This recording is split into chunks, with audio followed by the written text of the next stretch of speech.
नमस्कार, evening agenda देख रहे हैं आप। आपके साथ मैं हूं ललित प्रजापति। पूर्व सीएम दिग्विजय सिंह के द्वारा बीजेपी पर आरक्षण विरोधी होने के आरोपों पर गृह मंत्री डॉक्टर नरोत्तम मिश्रा ने पलटवार किया। उन्होंने कहा कि दिग्विजय सिंह अंग्रेजों वाली फूट डालो और राज करो की नीति अपना रहे हैं। कभी इस राज्य में तो कभी इस राज्य में कहां आरक्षण खत्म हुआ, यह बताना चाहिए। कांग्रेस का भोपाल जैसा हाल पूरे एमपी में होगा।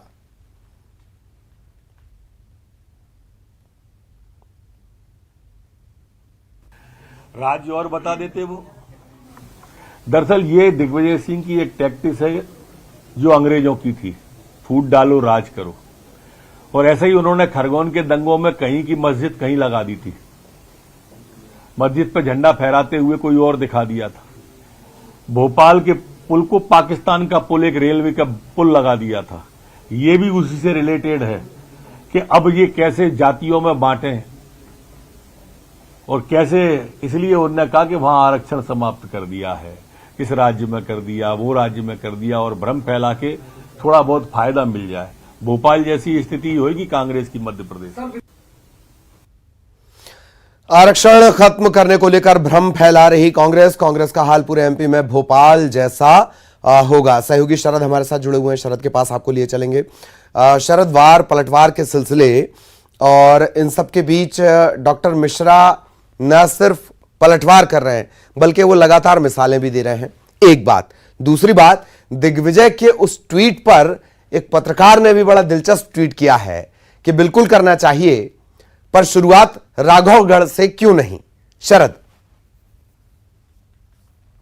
बिल्कुल, ये वार पलटवार ऐसा नहीं है कि पहली बार हो रहे हों। इससे पहले भी हमने देखा है कि कांग्रेस में अगर कोई एक प्रमुख चेहरा जो रहता है सत्ता पक्ष के लिए पलटवार करने के, तो वो एक दिग्विजय सिंह है। और दिग्विजय सिंह भी कोई मौका ऐसा नहीं छोड़ते जिसमें वो सवाल खड़े कर सकें और विपक्ष की भूमिका में खुद को सबसे सक्रिय के तौर पर स्थापित कर सकें। यही वजह है कि उनके ट्वीट हम देखते रहते हैं कि छोटे से छोटे लेकर बड़े से बड़े विषय तक आते हैं। और एक ऐसा ही ट्वीट उन्होंने और किया, हालांकि एक यूट्यूब लिंक उन्होंने उस अपने ट्वीट के साथ में पेश की है। वो भी कांग्रेस के एक प्रवक्ता हैं जो कुछ उसको लेकर कह रहे हैं, आरक्षण को लेकर। उस पर जो पलटवार है वो गृह मंत्री नरोत्तम मिश्रा की ओर से किया गया, जिसमें उन्होंने कहा है कि इनका हश्र भी भोपाल जैसा ही होगा। हालांकि भोपाल से संदर्भ उनका हो सकता है कि इस बात से लेकर भी हो कि दिग्विजय सिंह यहाँ से चुनाव हार गए थे पिछला बार जब लड़ा था उन्होंने लोकसभा का, और आरक्षण को लेकर उन्होंने ये कहा है कि जो आरोप कांग्रेस लगाती है कि खत्म हो जाएगा, तो बताएं कि आखिरकार कहाँ पर ये खत्म हुआ है। तो कुल मिलाकर ये कह सकते हैं मुद्दा आरक्षण का है, और वार पलटवार में दोनों प्रमुख नेता दोनों तरफ के दिग्विजय सिंह और नरोत्तम मिश्रा आमने सामने हैं। बिल्कुल बिल्कुल आमने सामने है। और एक बात और भी है शरद की, जब ये बातें निकल कर आई कि दिग्विजय रेस में है, बाद में वो घटनाक्रम कांग्रेस अध्यक्ष की रेस में है, बाद में वो घटनाक्रम थोड़ा पलट भी गया, तब मेरा ख्याल है कि मिश्रा साहब ने ये कहा था कि वो तो चाहते हैं कि उन्हें ये मौका मिले ताकि दिग्विजय सिंह पर हमलावर होकर बंटाधार जैसी स्थिति फिर बने। शरद।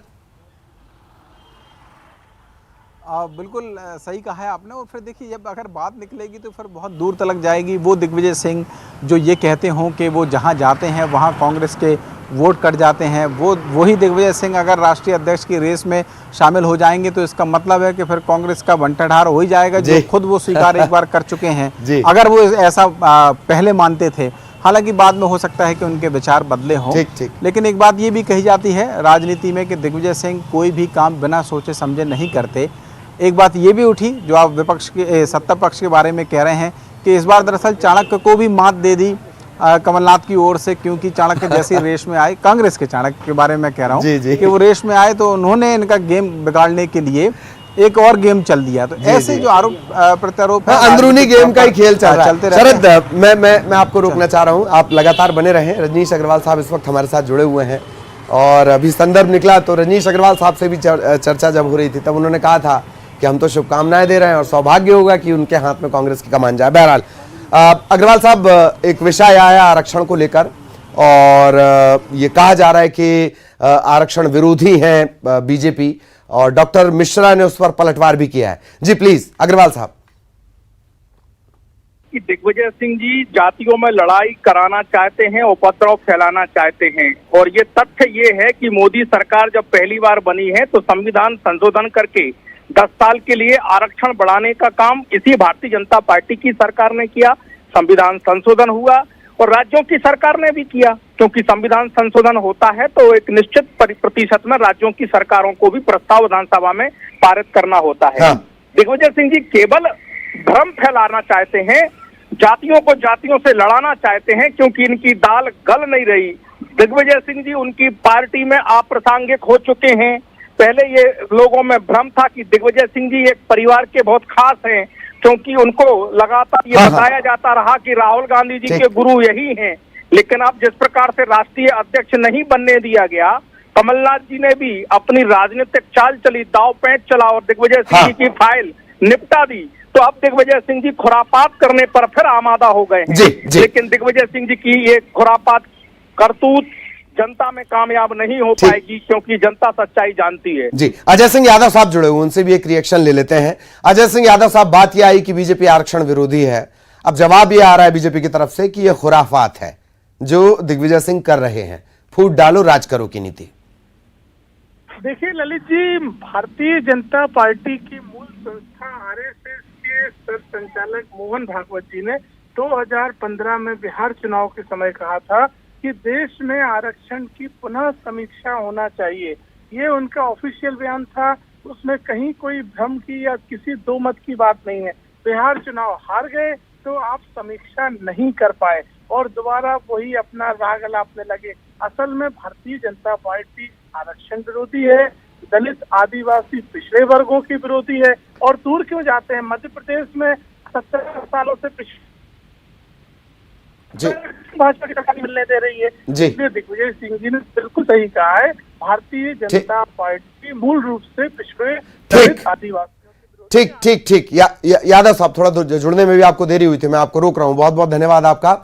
अग्रवाल साहब, आपका भी बहुत बहुत शुक्रिया, लगातार शरद बने रहे, उनका भी धन्यवाद। अगली खबर का रुख कर रहे हैं। भोपाल सांसद प्रज्ञा ठाकुर मुंबई में एनआईए कोर्ट में पेश हुई। मालेगांव ब्लास्ट केस में उनकी पेशी हुई। सुनवाई के दौरान सांसद के वकील और एटीएस के अफसर, इनके बीच नोकझोंक की बात भी निकलकर सामने आई।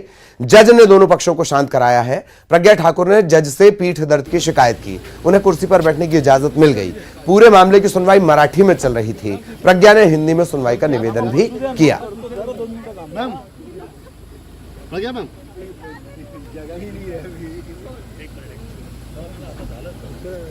क्योंकि मैं मुंबई आई थी इसलिए मैं कोर्ट आ गई, क्योंकि हमारी कार्यवाही रोज सुनवाई चल रही है, तो मेरा कर्तव्य बनता है कि मुझे आना चाहिए, नैतिक कर्तव्य है। बाकी तो हमारे वकील साहब उपस्थित हैं। आयोग का भी बयान जो है वो क्रॉस जो है वो किया गया आपके लॉयर द्वारा, तो कहीं ना कहीं वो अग्रेसिव हो गए थे पूरे हियरिंग के दौरान, क्वेश्चनिंग के दौरान। नहीं, कोर्ट प्रोसीडिंग्स पे कोई कमेंट? कौन हुआ? आयोग। देखिए ऐसा है, मैं सिर्फ इतना कहना चाहूंगी कि सत्यमेव जयते। सत्यमेव जयते।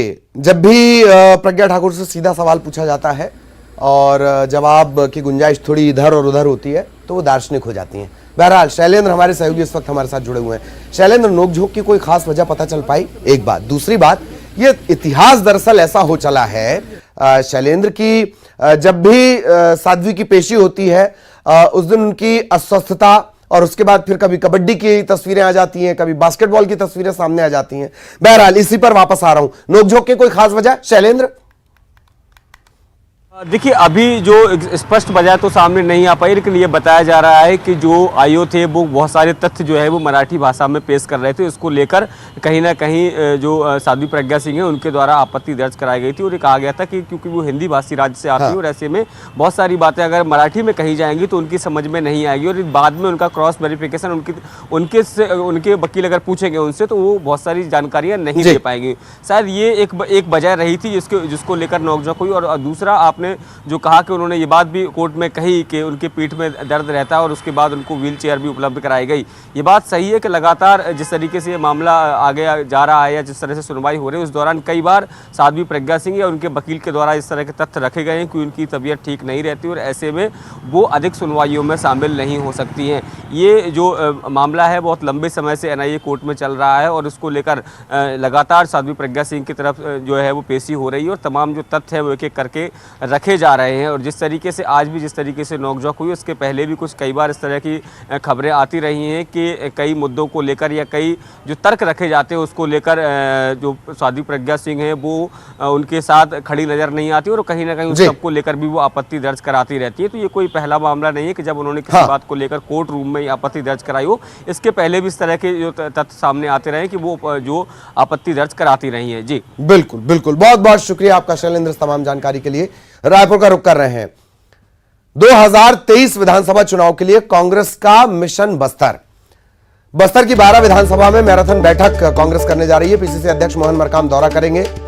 प्रभारी पीएल पुनिया, प्रदेश के सह प्रभारी सप्तगिरी शंकर उलाका ये बस्तर का दौरा करेंगे। 4 दिन बस्तर संभाग का दौरा होगा। 9 अक्टूबर से शुरुआत होगी, 12 अक्टूबर तक 4 दिनों में कार्यकर्ताओं की बैठक ली जाएगी।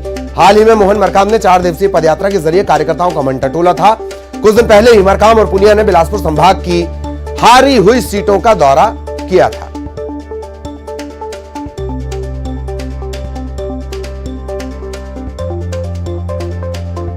तो कांग्रेस बस्तर पर फोकस कर रही है, 12 विधानसभा बस्तर में, और रायपुर का रास्ता बस्तर से होकर जाता है। छत्तीसगढ़ की सियासत के जानकार इस शब्द का, इस वाक्य का हमेशा इस्तेमाल करते हैं।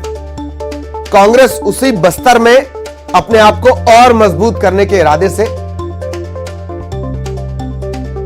मैराथन बैठक के सिलसिले शुरू करने जा रही है। 9 से 12 अक्टूबर तक मोहन मरकाम रहेंगे, प्रभारी पीएल पुनिया रहेंगे, प्रदेश के सह प्रभारी सप्तगिरी शंकर उलाका वो रहेंगे। 4 दिन का यह दौरा है। 9 अक्टूबर से शुरुआत, 12 अक्टूबर तक दौरे, कार्यकर्ताओं की बैठक। मोहन मरकाम 4 दिवसीय पदयात्रा भी निकाल चुके हैं। हालांकि वो उनका पारंपरिक आयोजन है जो वो हर साल करते हैं। कार्यकर्ताओं का मन इसके जरिए उन्होंने टटोला है। कुछ दिन पहले बिलासपुर संभाग की हारी हुई सीटों का दौरा किया गया था।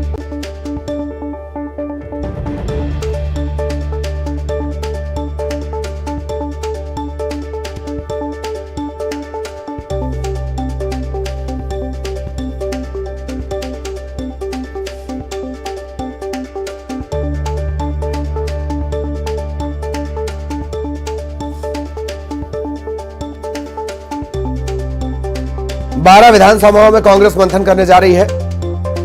कार्यकर्ताओं का मन एक बार टटोला जा चुका है बिलासपुर संभाग में, अब बस्तर संभाग में यही होगा, यही कोशिश होगी। कब्जा जहां है उसे बरकरार रखने की कोशिश होगी। प्रभारी, सह प्रभारी और पीसीसी अध्यक्ष तीनों इस दौरे में रहेंगे।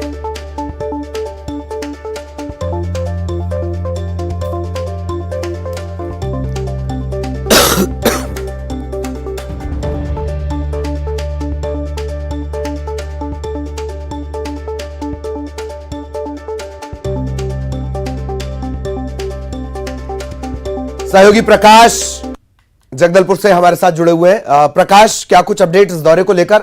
कब्जा बरकरार है और उस कब्जे को और मजबूत करने के इरादे से बस्तर संभाग का दौरा। प्रकाश जी ललित, बिल्कुल। बस्तर के जो 12 सीट है वो विधानसभा कांग्रेस के कब्जे पर है और उसको मजबूती देने के लिए जो है कांग्रेस के जो पीएल पुनिया है, मोहन मरकाम है और उनका ये 4 दिन दौरे पर आए हैं। अभी हाल ही में जो मोहन मरकाम है उन्होंने पदयात्रा करते हुए बस्तर की जो लब्ध को टटोलने की कोशिश की थी और जो बिलासपुर के संभाग है वहां पर जो हारी हुई सीट उनका भी दौरा किया था। तो 9 अक्टूबर से इनके दौरे की शुरुआत होगा जो 12 अक्टूबर तक चलेगी। तो निश्चित तौर से कह सकते हैं कि बस्तर के जहां जहां जो विधानसभा जहां लगती है कांग्रेस की कहीं पर उनको नुकसान हो सकता है, उन सीटों को मजबूत करने के लिए ये दौरा किया जा रहा है। और दौरा बिल्कुल निश्चित तौर से मान सकते हैं काफी अहम है। हालांकि विधानसभा चुनाव का भी समय है, लेकिन कांग्रेस ने लब्ध टटोलना शुरू कर दिया है ताकि जो जीतने वाले उम्मीदवार हैं जिन पर कांग्रेस दांव लगा सके और फिर से दोबारा सत्ता को पा सके। ललित, बिल्कुल, बहुत बहुत धन्यवाद प्रकाश आपका इस तमाम जानकारी के लिए। सहयोगी प्रकाश विस्तार से जानकारी दे रहे थे। 4 दिन का दौरा 9 से 12 अक्टूबर।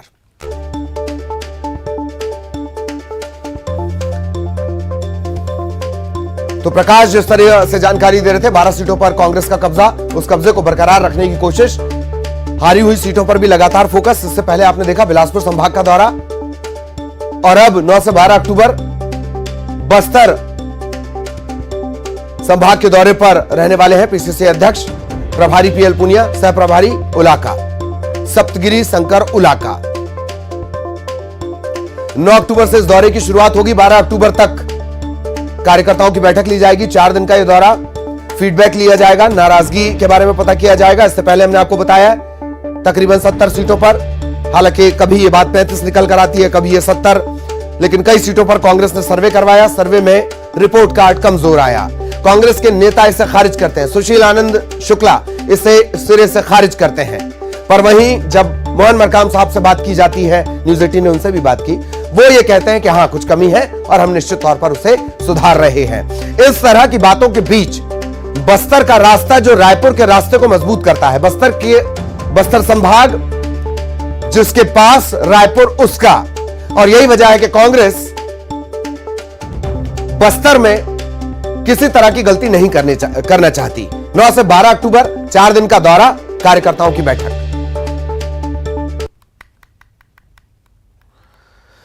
मध्य प्रदेश के गृह मंत्री नरोत्तम मिश्रा ने तीर्थ दर्शन योजना के लिए सीएम शिवराज की जमकर तारीफ की और इसी बहाने कांग्रेस पर निशाना साधा।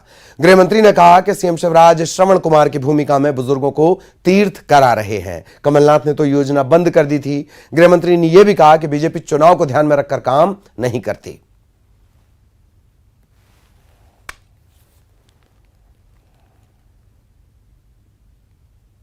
लगातार लंबे समय से चल रही है।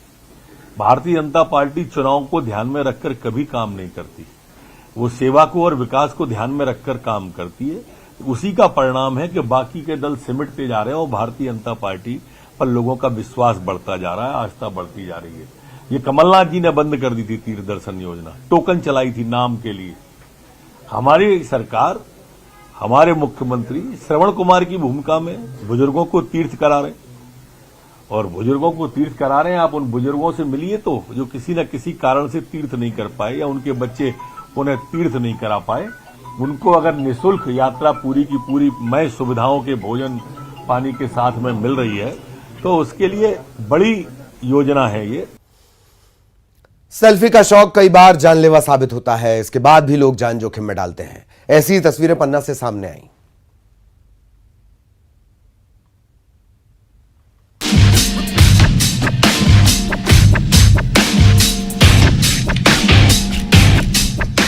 सेल्फी, दुनिया भर में लोग इसके दीवाने हैं। कई लोग फैमिली फ्रेंड्स के साथ सेल्फी लेकर खुश रहते हैं, तो कई ऐसे भी हैं जिन्हें एक्सट्रीम सेल्फी का शौक होता है और इसके लिए लोग जान जोखिम में डालने से भी पीछे नहीं हटते।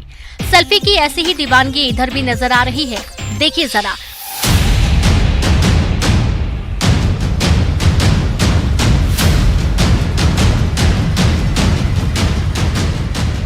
टाइगर वाली ये सेल्फी जंगल से निकलकर बाघ रोड पार कर रहा है और ये जनाब सेल्फी लेने में जुटे हैं। सभी ने अपने मोबाइल का कैमरा बाघ पर फोकस कर रखा है। ऐसा लग रहा है मानो बाघ न हो, इनका बेस्ट फ्रेंड हो। बाघ के साथ सेल्फी की तस्वीरें पन्ना टाइगर रिजर्व की हैं। यहाँ बाघ रोड पार कर रहा था। इस दौरान मौके पर मौजूद लोग अपनी जान जोखिम में डाल सेल्फी लेते दिखाई दिए।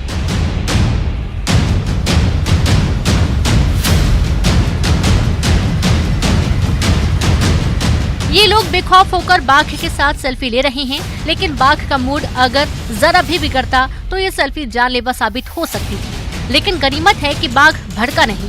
अगर बाघ को गुस्सा आता तो इसके इतने करीब आना महंगा पड़ जाता। सेल्फी के शौक में जान जा सकती थी। टाइगर रिजर्व में 70 से अधिक बाघ हैं।